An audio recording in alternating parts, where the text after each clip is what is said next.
Show has captivated audiences with its haunting storytelling, gripping suspense, and deep psychological twists. But there's one mystery that even the most dedicated fans struggle to piece together: how much time actually passes in the show. Stick with me until the end because we're about to unravel the timeline like never before. The Yellowjackets timeline is intentionally vague, designed to keep audiences guessing. The show follows a high school girls' soccer team whose plane crashes in the Canadian wilderness.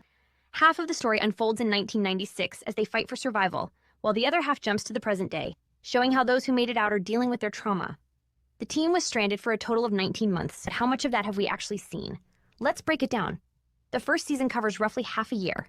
We know this because the team was on their way to nationals, which means the crash likely happened in May or early June of 1996.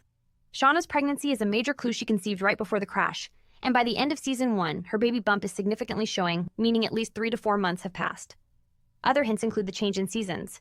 At the start, they can sleep outside safely, but by the finale, Jackie freezes to death in the snow. They even throw a doom-coming party as a replacement for homecoming, which would have been around September or October. By the time we reach the final episode, we're looking at late October or early November. This means they've been stranded for approximately 5 to 6 months by the end of season 1. Season 2 starts 2 months after Jackie's death. The wilderness is now in the dead of winter, and food has run out. The bear meat from season 1 is nearly gone, leading to the team's gruesome turn to cannibalism. Snowfall remains constant, and the environment is even more brutal. The season spans about 4 to 5 months, taking us from late fall into February or possibly March.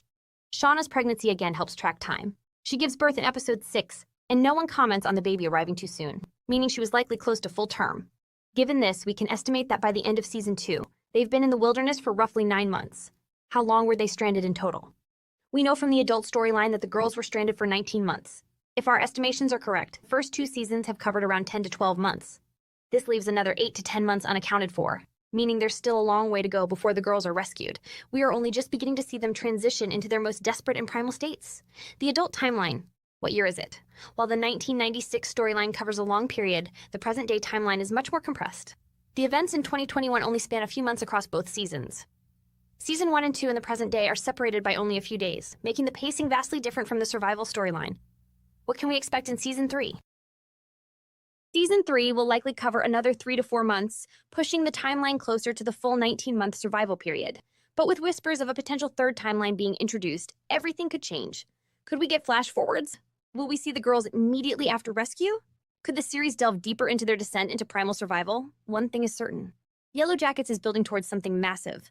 The deeper we go, the darker it gets, and fans are eager to see how the story unfolds. The timeline of Yellowjackets is a puzzle, and the showrunners have intentionally kept it vague to enhance the mystery. But when we connect the dots, we can see a clear structure forming.